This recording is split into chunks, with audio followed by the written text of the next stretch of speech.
कृष्णाय कृष्ण भक्ताय तद्भक्ताय नमोऽयं विष्णुपदाय केशवपृष्ठाय भूतले श्रीमते भक्तिवेदान्त पर्यटगोस्वामी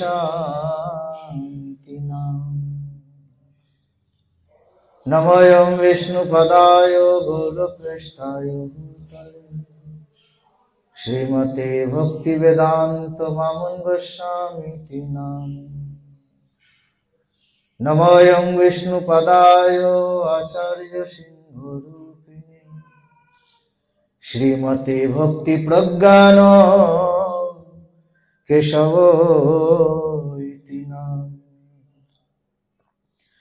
वाञ्छाकल्पतरुश्च कृपा सिन्धुभ्यो एव च पतितानां पावनेभ्यो वैष्णवेभ्यो नमो वृन्दाय तुलसीदेव्यै प्रियाय केशवस्य च कृष्णभक्तिपदे देवी सत्तवत्तये नमः श्रीकृष्ण चैतन्य प्रभु नित्यानंद श्री अद्वैत गदाधर शिवसदे श्री गौर भक्तवृंद हरे कृष्णा कृष्णा कृष्णा हरे हरे हरे राम राम राम हरे हरे যাহার করুণা হইলে শ্রী শ্রী ভগবত করুণা লাভ হয় সেই পরমারাধ্যতম পরম করুণাময় শ্রীশিল গুরুপাদ পদ্ম পরিব্রাজ আচার্য বর্য শ্রী শ্রী রূপানুগবর শ্রী শ্রী ভগবত अभिन्न प्रकाश विग्रह भगवत संबंध ज्ञान प्रदाता तथा श्री भगवत प्रेम भक्ति प्रदाता मदीश्वर विष्णुपाद अष्टोत्तर शतश्री श्रीमद भक्ति वेदांत पर्यटक गोस्वामी गुरु महाराजेर अभय श्री चरण कमले दंडवत ज्ञापन व ताहार कृपा आशीर्वाद प्रार्थना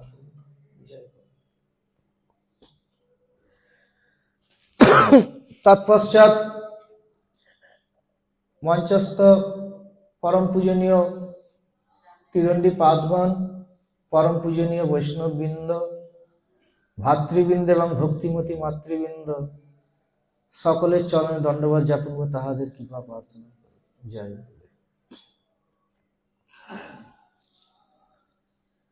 शास्त्रेते देखा जाए भक्तिर बहु अंग आछे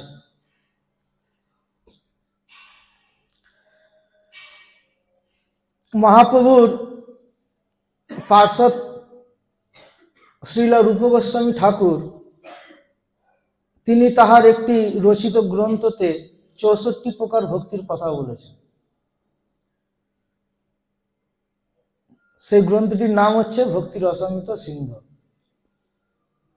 ৬৪ প্রকার ভক্তির কথা সেখানে তিনি বর্ণন করেছেন। এই ৬৪ প্রকার ভক্তির প্রথমেই তিনি বলছেন আদৌ গুরুপাদাশ্রয়। এই গুরুপাদ পদ্ম আশ্রয় করা বলছেন এইটিও একটি ভক্তির লক্ষণ, প্রথম ধাপ।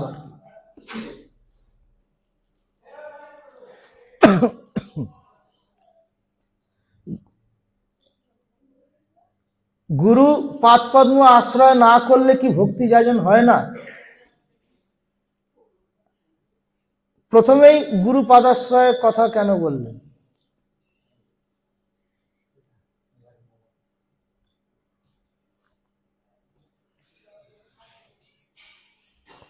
বলছেন গুরু পাদাশ্রয় প্রত্যেকটি ব্যক্তিকে করতে হবে।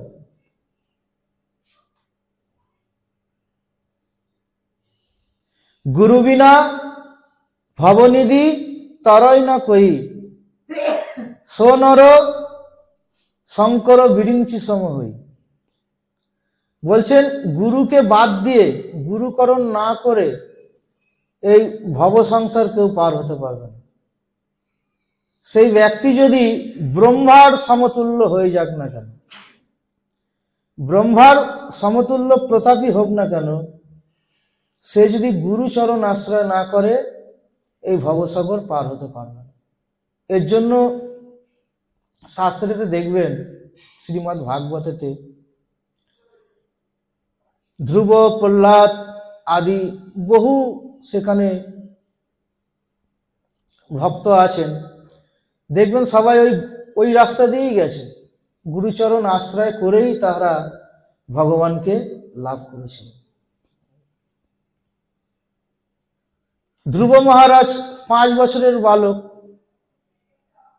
তিনি মায়ের কটুবাক্য সহ্য না করতে পেয়ে তিনি ভগবানের আরাধনা করতে যাচ্ছিলেন। তো পথে দেবশ্রী নারদ তিনি ধ্রুব মহারাজকে দীক্ষা দিলেন, ওম নমো ভগবতে বাসুদেবায় নমঃ।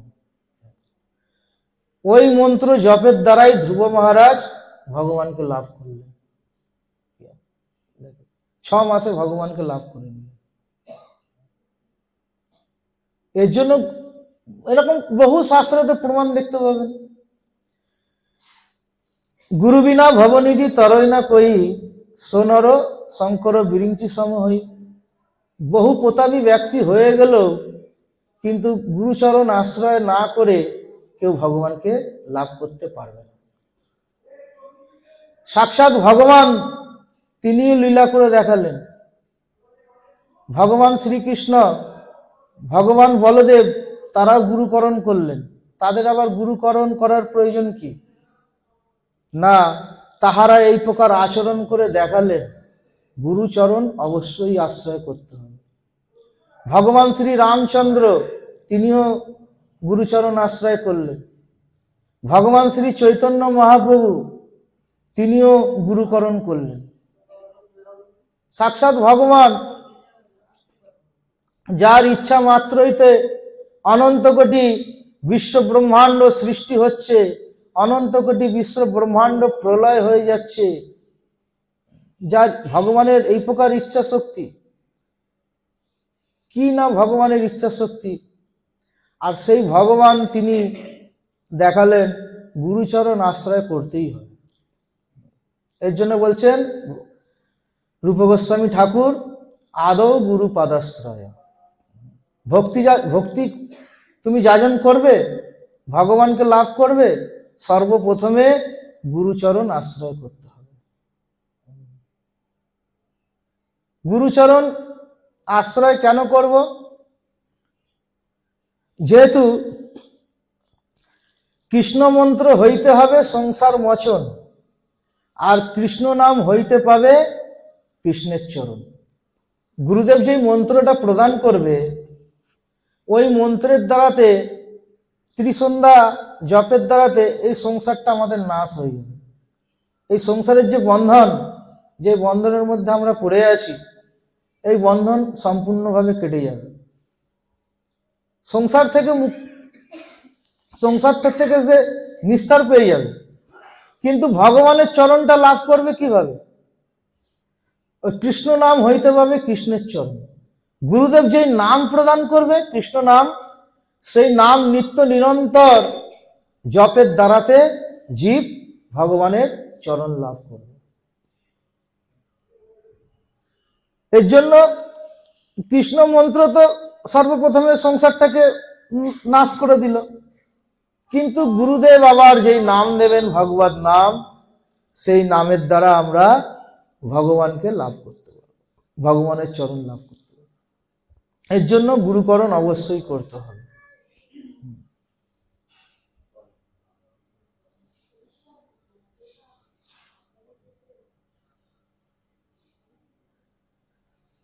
পদ্মপুরাণের মধ্যে শিব ঠাকুর পার্বতী দেবীকে বলছেন, গুরুপদেশ মার্গেন পূজয়িতৈব কেশবম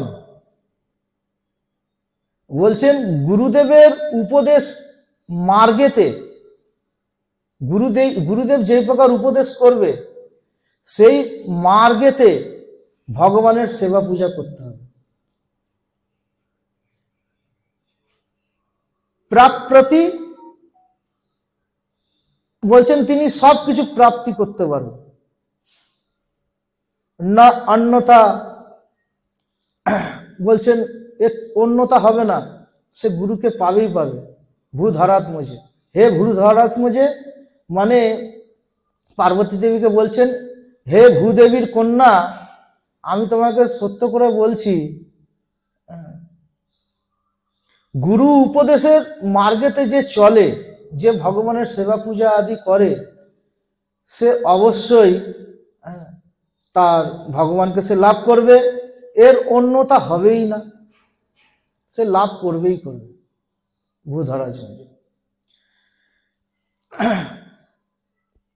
এর জন্য দেখেন বহু বহু শাস্ত্রেতে এই গুরুকরণের কথা আছে। এখন গুরুকরণ না যদি করে, সে কিন্তু ভগবানকে লাভ করতে পারবে না। এটা আমরাও আমাদের গুরুদেবেরও গুরুদেব আছে, পরম গুরুদেবেরও গুরুদেব আছে। এই যে গুরু পরম্পরা দেখবেন কৃষ্ণ হইতে চতুর্মুখ, কৃষ্ণ সর্বপ্রথমে কাকে মন্ত্র দান করলেন? চতুর্মুখ কে? ব্রহ্মা হইতে নারদেরও মতি, ব্রহ্মা সেই মন্ত্র কাকে দিলেন? নারদকে। নারদ হইতে ব্যাস, নারদ কাকে দিলেন? বেদব্যাসকে। বেদব্যাস কাকে দিলেন? মাধবাচার্যকে। এই মাধবাচার্যের পরম্পরাতে মাধবেন্দ্রপুরী থেকে নিত্যানন্দ প্রভু, অদ্বৈত প্রভু, ঈশ্বর পুরীপাদ, এই ঈশ্বর পুরীপাদের শিষ্যকে না ভগবান শ্রীকৃষ্ণ চৈতন্য মহাপ্রভু, ঈশ্বরপুরীর শিষ্য। মহাপ্রভুর পরম্পরায় ষট গোস্বামী, জয়রূপ সনাতন ভট্ট রঘুনাথ, শ্রীজি গোপাল ভট্ট, দাস রঘুনাথ, এই ষট গোস্বামী। দেখেন এইভাবে এখন আমাদের যে গুরুদেব ইনি, দেখেন আমাদের একটা পরম্পরা আছে না, মন্ত্রটা কোত্থেকে এসেছে? না কৃষ্ণ থেকে এসেছে। এর জন্য জগৎগুরু কে? ভগবান। কৃষ্ণম বন্দে জগৎগুরু। জগতের প্রথম গুরুকে, আদি গুরুকে? না ভগবান শ্রীকৃষ্ণ। সেই কৃষ্ণ থেকেই সেই মন্ত্র আসছে। আমরা যে ত্রিসন্ধ্যা আদি মন্ত্র জপ করি, সেই মন্ত্রটি কৃষ্ণ থেকেই আসছে। এর জন্য গুরু ছাড়িয়া কৃষ্ণ ভজে, সে পাপী নরকে তরে। গুরুকে বাদ দিয়ে ভগবানকে লাভ করতে গেলে সে নরকে যাবে। গুরুচরণ আশ্রয়, এটাও একটা ভক্তির প্রথম সোপান। এবং গুরুচরণ তো আশ্রয় করে নিলাম, ব্যাস, গুরুদেবের সাথে আর কোনো যোগাযোগ নাই। মন্ত্র তো পেয়ে গেছি, আর কি সব পেয়ে গেছি না, গুরুদেবের সান্নিধ্যে যেতে হবে মাঝে মাঝে। গুরুদেবের সান্নিধ্যে গিয়ে কিছু প্রশ্ন রাখতে হবে এবং গুরুদেব যেসব উপদেশ করে সেসব উপদেশ পালন করতে হবে। খালি গুরু মন্ত্র পেয়ে গেলাম, ওইটা ভক্তির অনুষ্ঠান নয়। গুরুদেবের কাছ থেকে মন্ত্র লাভ করবার পরও গুরু ভক্তি, গুরু সেবা, এইটা হচ্ছে ভক্তির লক্ষণ। মন্ত্রটা পেয়ে গেলাম, গুরুচরণ আশ্রয় করে নিলাম, ওইটা ভক্তির লক্ষণ না। পরবর্তীকালে গুরুদেবের আদেশ নির্দেশ পালন করা, এইটি হচ্ছে গুরুদেবের পথে চলা, যেই আদেশ করে সেই পথে চলা, ওইটা হচ্ছে ভক্তির লক্ষণ। এটা হচ্ছে ভক্তি। গুরুদেব যেই আদেশ করবে সেই আদেশ কঠোরভাবে পালন করা, এইগুলো হচ্ছে ভক্তি। এর জন্য বলছে আদৌ গুরু পদেশ্বরায়। আমরা যে ভজন পথে ঠিক আছি এবং ঠিক পথে চলছি, এটা কে জানাবে? ওই গুরুদেব। ঠিক ঠিক পথে চলছি, ঠিক পথে আছি, অথবা পথ থেকে বিচলিত হয়ে যায়নি তো, অথবা আমার মন্ত্র জপটি ঠিক হচ্ছে তো, অথবা আমি ঠিক ঠিক হরিনাম করছে তো, এটা কে বলে দেবে? ওই গুরুদেব। গুরুদেব গুরুদেবের কাছে গেলে দেখা মাত্রই তিনি বুঝে যাবেন আমার আদেশ নির্দেশ ঠিক পালন করছে কিনা। এর জন্য খালি মন্ত্র নিলে হবে না, গুরুদেবের সান্নিধ্যে যেতে হবে, মাঝে মাঝে গিয়ে গুরুদেবের যথাসম্ভব একটু সেবা করতে হবে। কায় মনে বাক্যে যার যেরকম সামর্থ্য সেরকম ভাবে গুরুদেবের একটু সেবা করতে হবে। আদৌ গুরু পাদাশ্রয়। তারপর বলছেন 3 নম্বর যে ভক্তিটি, বিশ্রম্ভ্রেণ গুরু সেবা। খালি গুরুকরণ করে নিলাম, গুরু সেবাটাও করতে হবে, গুরু সেবা করতে হবে। যেরকম ভগবান শ্রীকৃষ্ণ এবং ভগবান বলদেব সেই শান্তিপুনী মুনির আশ্রমে গিয়ে গুরু সেবা করলেন, সাক্ষাৎ ভগবান সেই গুরু সেবা করলেন, দেখালেন গুরুদেব যা আদেশ করছে।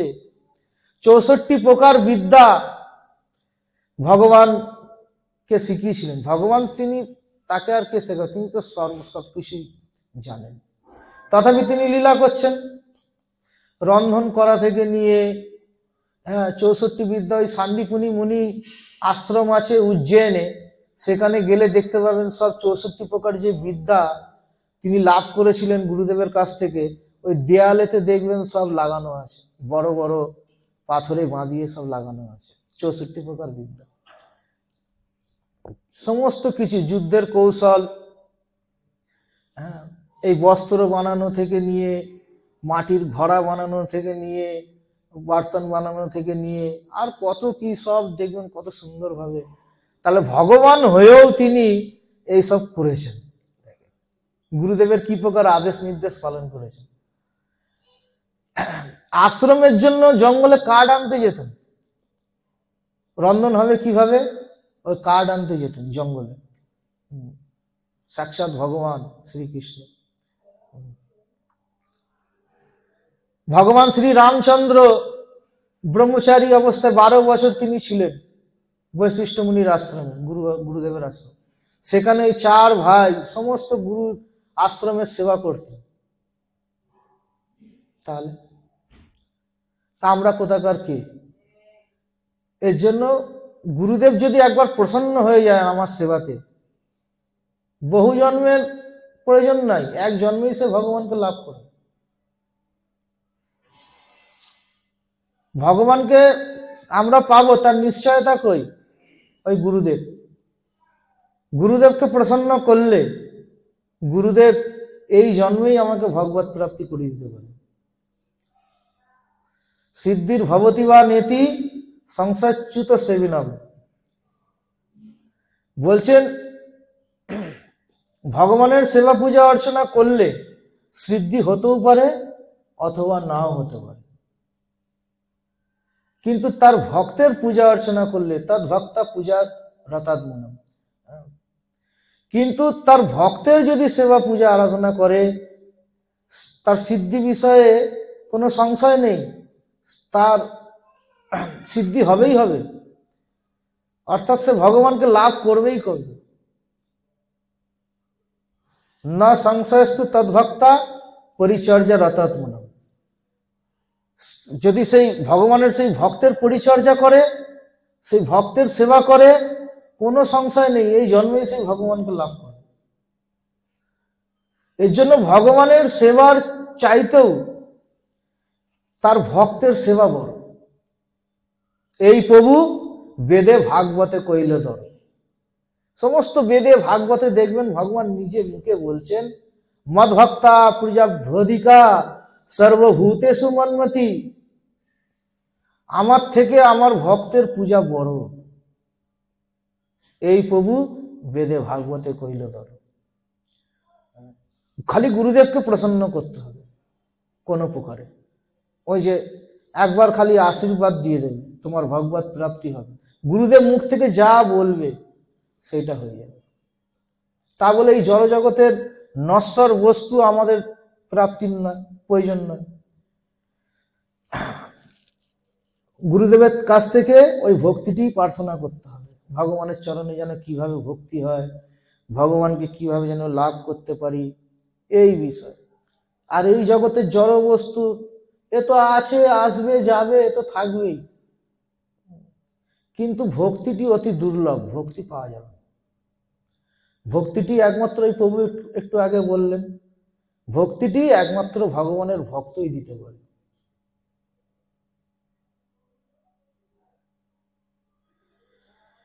ভগবানের ভক্তিটি কোথায়? না ভক্তের কাছে আছে। তারা ইচ্ছা করলে সে প্রেম ভক্তি ভগবানের শ্রী চরণে প্রেম ভক্তিটি দিতে পারে। এর জন্য গুরু সেবা, মাঝে মাঝে গিয়ে গুরুদেবের সান্নিধ্যে গিয়ে বসা, গুরুদেব প্রশ্ন করবে, বলো তো দেখি মন্ত্র যেই দিয়েছিলাম মন্ত্রটা বলো তো দেখি, হয়তো ভুল হতে পারে, আবার ওইটা গুরুদেব ঠিক করে দিল। এবং আপনাকে জিজ্ঞাসা করবে মালাটা ঠিক ঠিক জপছো কি না, কিরকম ভাবে জপছো দেখি, যদি ভুল জপেন একটু দেখিয়ে দেবে মালাটা ঠিকভাবে জপছে কিনা, এবং আচার আচরণ ঠিক আছে কিনা, আচার আচরণ থেকে ভ্রষ্ট হয়ে পড়েছেন নাকি, সদাচার ঠিক আছে কিনা, ভগবানকে নিবেদন করে প্রসাদ পান কিনা, এইগুলো সব গুরুদেবের সান্নিধ্যে যদি না যান তাহলে ওই কি হচ্ছে না হচ্ছে আপনিও জানতে পারবেন না। আর ওরকম ভাবেই যদি করতে থাকেন তাহলে কিন্তু ভগবানকে লাভ করা যাবে। এর জন্য মাঝে মাঝে গুরুদেবের কাছে গিয়ে সেই গুরুদেবের কাছ থেকে শিক্ষাও গ্রহণ করতে হবে। এর জন্য তো পার্বতী দেবীকে মহাদেব বললেন, গুরু উপদেশ মার্গেন পূজয়িত্বৈব কেশবম। সেই কেশবের, সেই কৃষ্ণের কিভাবে পূজা করবে? না গুরুদেবের উপদেশ মার্গেতে কেশবের পূজা করতে হবে, ভগবান শ্রীকৃষ্ণের পূজা করতে হবে। প্রাপ্তি তৎসর্বং নান্যতা ভূধরাস্মৃতি, সে সমস্ত কিছু প্রাপ্ত করতে পারে। এর জন্য 64 প্রকার ভক্তির যে অঙ্গ, প্রথমেই বলছেন আদৌ গুরু পদাশ্রয়া। গুরু পদাশ্রয় না করলে, হ্যাঁ আমরা দেখা দেখি তো বহু ভক্তি করছি, কিন্তু সেই দেখা দেখিতে ভক্তি করলে হবে না। কত দেয়ালে সব মন্ত্র লেখা রয়েছে, দেখবেন এখন সব দেয়ালে দেয়ালে, সব রাস্তার দেয়ালে দেয়ালে মন্ত্র লিখে দিয়েছে। হ্যাঁ ওই মন্ত্র পড়ে আপনি ভাবছেন আমি সিদ্ধি লাভ করবো, হবে না। গুরুদেবের মুখ থেকে মন্ত্র শ্রবণ করতে হবে, গুরু বৈষ্ণবের মুখ থেকে মন্ত্র শ্রবণ কানে নিতে হবে, তারপর ওই মন্ত্রটি কার্যকারী হবে, নালে মন্ত্রের কোনো কার্যকারী হবে না। বইতে কত মন্ত্র লেখা রয়েছে, তাই না? বাজারে যেসব বই বিক্রি হয় কত মন্ত্র লেখা হয়েছে, সেই সব মন্ত্র পড়ে কি সে ভগবানকে লাভ করতে পারবে? পারবে না। একটা বাজার থেকে সর্পদংশনের একটা বই আপনি কিনে আনলেন আর খুব ওইটাকে কণ্ঠস্থ করলেন, তাই তো? আর একজন ব্যক্তিকে সর্পতে কামড়েছে, আপনি তার বিষটা তুলতে গেলেন, মন্ত্রের দ্বারা উঠবে না। ওই বই পড়া মন্ত্র পড়ে আপনি কণ্ঠস্থ করে নিয়েছেন, আর একজনকে সর্প দংশন করেছেন, ওই মন্ত্রেতে ওই বিষটা উঠবে না। যদি গুরুদেবের মুখ থেকে যদি এই মন্ত্রটি শ্রবণ করতেন, ওই সর্প দংশনের বিষ তোলার মন্ত্র, তাহলে এটা কার্যকারী হতো। এর জন্য বাইরে তো বহু হরিনাম হচ্ছে, সেসব শুনে শুনে করলে হবে না।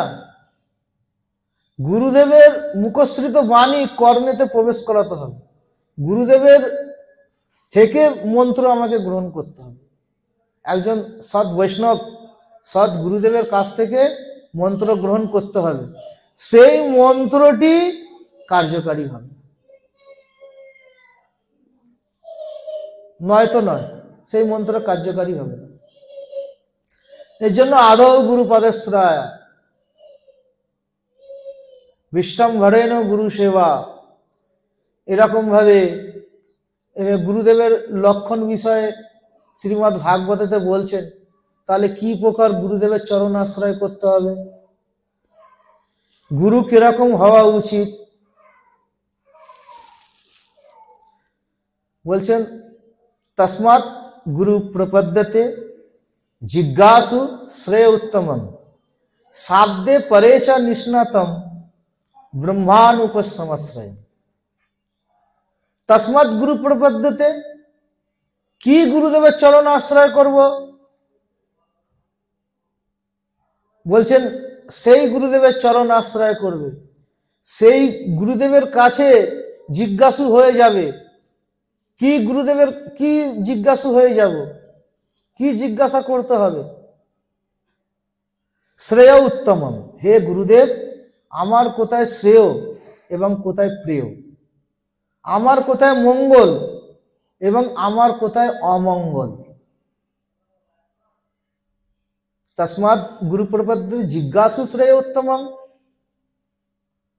এবং সেই গুরুদেবের লক্ষণ বিষয়ে বলছেন, সেই গুরুদেব কি প্রকার হওয়া উচিত। তো বলছেন শাব্দে পরে চ নিষ্ণাতম ব্রহ্মানুপসমাশ্রয়ম, শব্দ ব্রহ্ম এবং পরব্রহ্মতে পারঙ্গত হওয়া চাই সেই গুরুদেব। সেই গুরুদেবের লক্ষণ দেখে সেই গুরুদেবের চরণ আশ্রয় করবে, যিনি শব্দ ব্রহ্ম এবং পরব্রহ্মতে নিষ্ণাত। শব্দ ব্রহ্ম কাকে বলা হয়, পরব্রহ্ম কাকে বলা হয়? শব্দ ব্রহ্ম হচ্ছে শ্রীমদ্ ভাগবত গীতা আদি যত সনাতন শাস্ত্র আছে না, এটাকে বলা হয় শব্দ ব্রহ্ম। ভগবানের নিঃসৃত বাণী বেদ, ভগবানের মুখশ্রিত বাণী গীতা, তাই তো। শ্রীমদ্ ভাগবতে কত জায়গায় ভগবানের উপদেশ করা, মুখশ্রিত বাণী, এগুলো সব ওর জন্য শব্দ ব্রহ্ম বলা হয়। বেদ বেদান্ত আদি শ্রীমদ্ ভাগবত যত আছে এর জন্য বলা হয় শব্দ ব্রহ্ম। আর ভগবানের মুখশ্রিত বাণী শ্রীমদ্ ভাগবত গীতা, সেখানে 700টি শ্লোক অর্জুন আর ভগবান শ্রীকৃষ্ণ মুখশ্রিত বাণী। বলছেন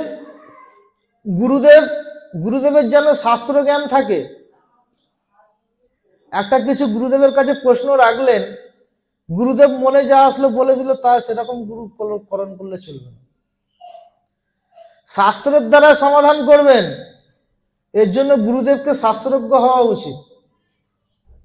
আমি আপনার কাছে একটা প্রশ্ন রাখলাম, আপনার মনে যা আসলো বলে দিলাম, আমি শুনে নিলাম, ও হবে না। আমার মনে একটা সংশয় জন্মেছে, গুরুদেবের কাছে গেলেন, গুরুদেব সেই সংশয়টাকে শাস্ত্রের দ্বারা ছেদন করলেন।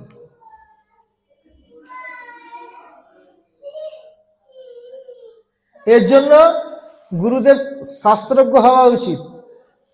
আর পরব্রহ্ম ভগবান শ্রীকৃষ্ণের পূজা পরায়ণ, এরকম গুরুদেবের চরণ আশ্রয় করতে হবে। এরকমও জগতে গুরু আছে, তার বহু জ্ঞান শাস্ত্র বিষয়ে, কিন্তু ভগবানের সেবা পূজা তিনি করেন না, আচরণ করেন না। তিনি খালি উপদেশই করেন, আচরণ করেন না। তাহলে ওই প্রকার গুরুদেবের চরণ আশ্রয় করলে আমাদের প্রকৃত মঙ্গল হবে না।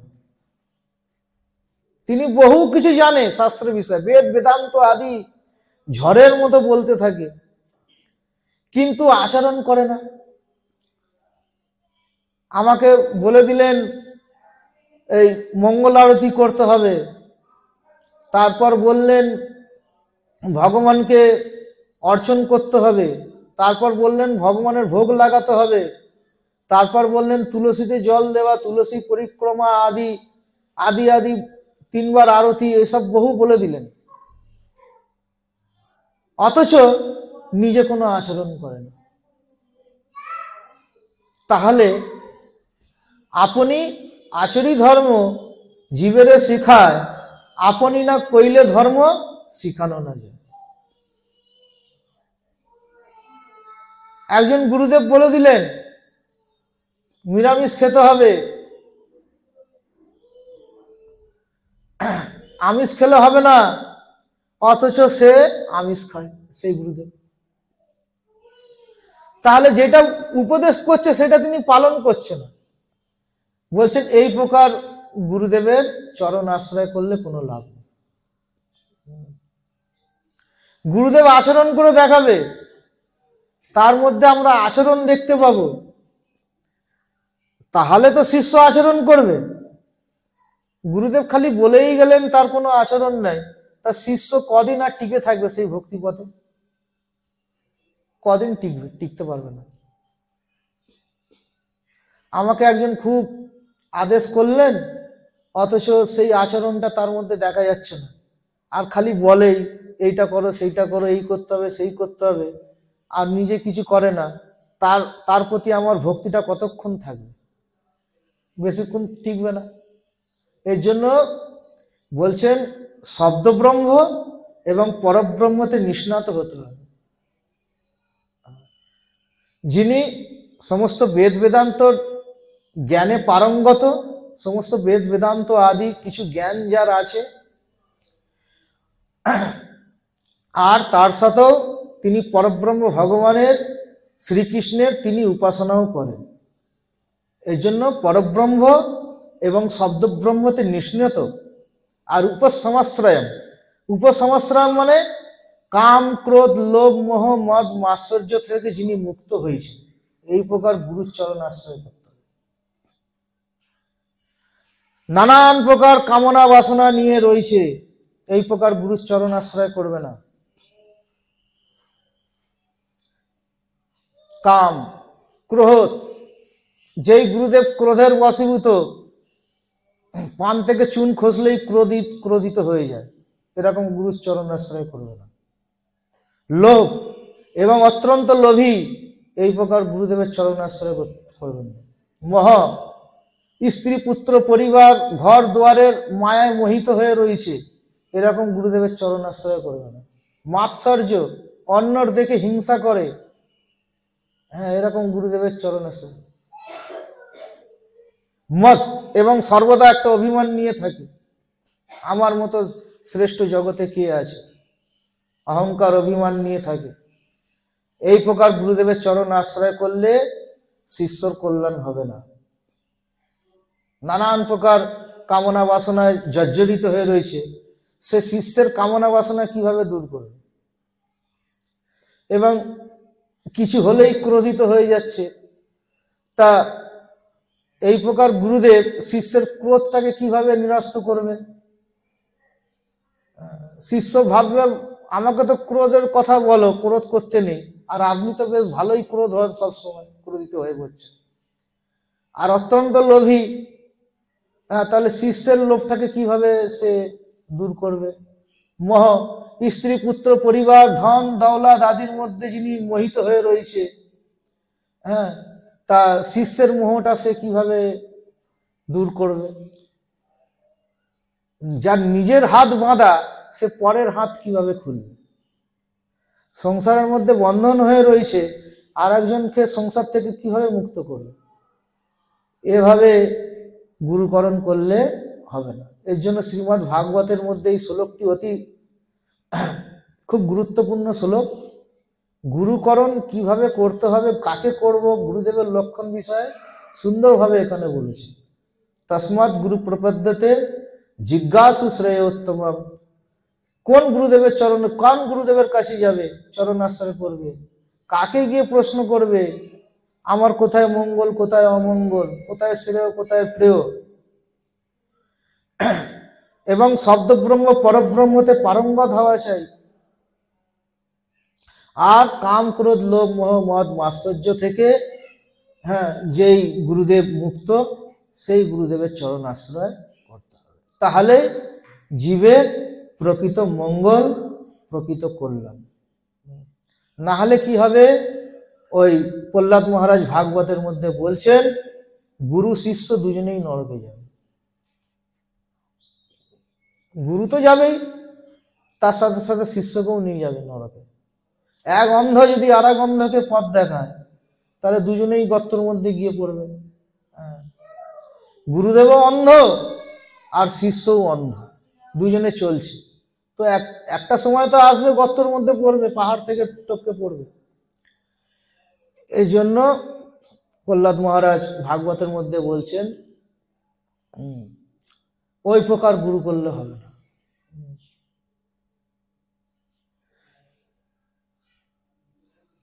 তো এই হচ্ছে ভক্তির প্রথম সোপান। 64 প্রকার ভক্তির মধ্যে প্রথম ভক্তি হচ্ছে আদৌ গুরু পদাশ্রয়। এর জন্য গুরু পদাশ্রয় না করলে সে ভক্তি পথে এগোতে পারবে না। আমাকে যদি কোনো গাইড কর্তা না থাকে, হ্যাঁ, যদি একটু দেখভাল না করে, একটুখানি আমার দেখাশোনা না করে, তাহলে কি হবে? যেরকম সন্তানের গাইড কর্তাকে তার মাতা পিতা, একজন স্ত্রীর গাইড কর্তাকে তার পতি, হ্যাঁ, এরকম ভাবে শিষ্যর একজন তো কর্তা থাকা দরকার যে তাকে একটু দেখভাল করবে। এর জন্য গুরু হচ্ছে তার কর্তা। এর জন্যই বলেছে গুরু ছাড়িয়া কৃষ্ণ ভজে সে পাপী নরকে তরে। গুরুকে ছেড়ে কৃষ্ণ ভজন করতে গেলেই তার নরক গতি হবে। এর জন্য গুরুদেবের চরণ আশ্রয় করে, গুরুদেবের আশ্রয় থেকে কৃষ্ণ ভজন করতে হবে। আর সব মরে অকারণে, আশ্রয় লইয়া ভজে তারে কৃষ্ণ নাহি তজে, আর সব মরে অকারণে। যিনি গুরুদেবের চরণ, বৈষ্ণবের চরণ আশ্রয় করে কৃষ্ণের ভজন করছে, সেই একমাত্র বেঁচে যাবে, আর সব মরে অকারণে। আর যারা এগুলোকে কোনো ভ্যালু করে না, কোনো জ্ঞান করে না, হ্যাঁ, নিজে ইচ্ছা খুশিত ভাবে বেদ বেদান্ত গুরু বাক্য, বৈষ্ণব বাক্য, সাধু বাক্যকে গ্রাহ্য করে না, ওই তারা নরকে যাবে। আশ্রয় লইয়া ভজে তারে কৃষ্ণ নাহি তজে, কৃষ্ণ তাকে সর্বদাই রক্ষা করে। যিনি গুরুদেবের চরণ আশ্রয় করে আছেন, বৈষ্ণবের চরণ আশ্রয় করে আছে, আর সব মরে অকারণে। আর যারা করলেন না আশ্রয়, গুরু বৈষ্ণবের চরণ আশ্রয় গ্রহণ করলেন না, তারা সব অকারণে মরে। এটা সুন্দর কীর্তনের মধ্যে আছে, বৈষ্ণব সঙ্গেতে মন আনন্দিত অনুক্ষণ, সদা হয় কৃষ্ণ পরসঙ্গ। বৈষ্ণবের সঙ্গেতে সবসময় মন আনন্দিত। কেন আনন্দিত? না সর্বদাই কৃষ্ণ পরসঙ্গ, কৃষ্ণ কথা, হ্যাঁ, কৃষ্ণ গুণগান, কৃষ্ণ নাম সংকীর্তন, এর জন্য সর্বদাই মন আনন্দ।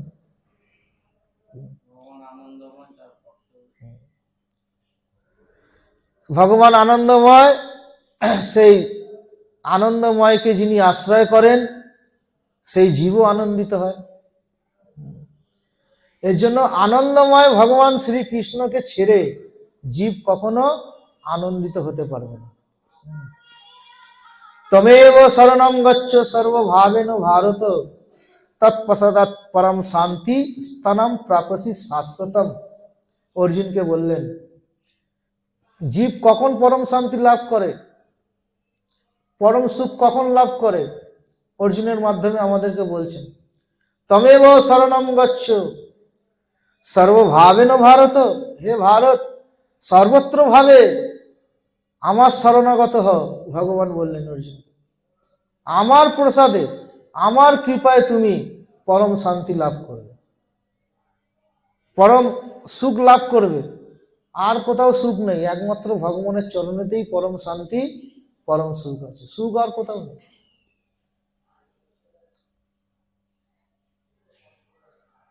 এর জন্য ভক্তিবিনোদ ঠাকুর কীর্তনের মধ্যে বলেছে, ভালো করে দেখো ভাই অনিত্য আনন্দ নাই, যে আছে সে দুঃখেরও কারণ। এই জগতে যেটাকে আমরা আনন্দ বলে মনে করছি, ওগুলো দুঃখের কারণ। ভালো করে দেখো ভাই, ভালো করে বুঝো ভাই, অমিশ্র আনন্দ নাই। যেই আনন্দটা আছে ওটা মিশ্র, সুখ দুঃখ মিশ্র। আনন্দ বলে ধরছি, পরক্ষণে ওই বস্তুটাই আমাকে দুঃখ দিচ্ছে। মনে করছি এবার বাড়িটা হয়ে গেলে খুব আনন্দিত হব, অথবা একটা সন্তান জন্মগ্রহণ করলে খুব আনন্দিত হব, অথবা এই ধনটি যদি আমি প্রাপ্ত করে নিই খুব আনন্দিত হব, পরক্ষণে ওই বস্তুটি আমাকে দুঃখ দিচ্ছে। এই জন্য ভক্তিবিনোদ ঠাকুর বলছেন, ভালো করে দেখো ভাই, অমিশ্র আনন্দ নাই, যে আছে সে দুঃখেরও কারণ। এই জগতে সব দুঃখ দেওয়ার জন্যই আছে, একমাত্র সুখ দিতে কে পারে না ভগবান শ্রীকৃষ্ণ। দেখেন এখন কত আনন্দ, ভগবানের কথা হচ্ছে, নাম সংকীর্তন হচ্ছে, কত আনন্দ। যখন শেষ হয়ে যাবে দেখবেন সব নিরানন্দ। বাড়িতে যাবেন, একজন দুঃখের কথা শোনাবে, হ্যাঁ, একজন বলবে এই নেই, একজন বলবে ওই নেই, কালকেই সকাল না হতে হতেই বাজারে যেতে হবে, কত দুঃখের কথা। কিন্তু এখন দেখেন কত সুন্দর সুখের কথা, কৃষ্ণ কথা, এর জন্য সুখের কথা।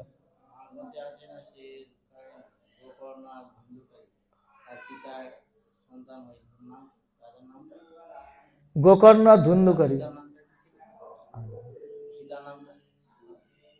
আচ্ছা আচ্ছা। তো এর জন্য বলছেন ভক্তি 64 প্রকার ভক্তি, বলছেন 64 প্রকার ভক্তি করতে আমরা অসমর্থ। এর জন্য ভাগবতের মধ্যে বললেন নববিধা ভক্তির কথা, শ্রবণম কীর্তনম বিষ্ণু স্মরণম পাদ সেবনম অর্চনম বন্দনম দাস্য সখ্য আত্মনিবেদনম। এই 9 প্রকার ভক্তির কথা বললেন। এই 9 প্রকার ভক্তি করতেও আমরা অসমর্থ। তো বললেন 5 প্রকার ভক্তির কথা চৈতন্য চরিতামৃতে, ভাগবত শ্রবণ, নাম সংকীর্তন, সাধুসঙ্গ, ভাগবত শ্রবণ, নাম সংকীর্তন, মথুরাবাস, শ্রীমূর্তির শ্রদ্ধায় সেবন, সকল সাধন শ্রেষ্ঠ এই 5 অঙ্গ, কৃষ্ণ প্রেম জন্মায় এই 5-এর অল্প সঙ্গ। 5 প্রকার ভক্তির কথা বললেন কি? সাধুসঙ্গ, যেখানেই সাধুর কথা শুনতে পারবেন যাবেন, নাম সংকীর্তন,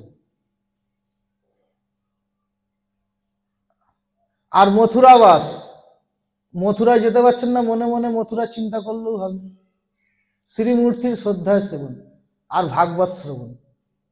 হ্যাঁ, এই 5 প্রকারও করতেও যদি অসমর্থ হন, তাহলে শ্রবণ, কীর্তন, স্মরণ, 3 প্রকার ভক্তি। শ্রবণ করেন আর কীর্তন করেন, আর ভগবানের নাম রূপ গুণ লীলা আদি একটু স্মরণ করতে হবে। এগুলো অতি কঠিন, তবে বহুদিন চর্চা করতে থাকলে এটা সম্ভব হয়, অভ্যাসের দ্বারা সম্ভব হয়ে থাকে। তাতেও অসমর্থ 3 প্রকার ভক্তি করার, তো বলছেন খালি নাম, হরে কৃষ্ণ কৃষ্ণ কৃষ্ণ হরে হরে, হরে রাম রাম রাম।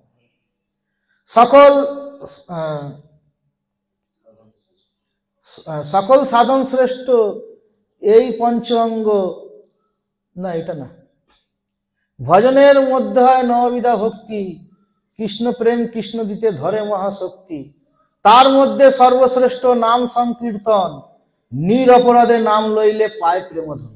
বলছেন এত ভক্তি করার আমার সামর্থ্য নেই, বলছেন এইসব ভক্তির মধ্যে সর্বশ্রেষ্ঠ ভক্তি হচ্ছে নাম সংকীর্তন।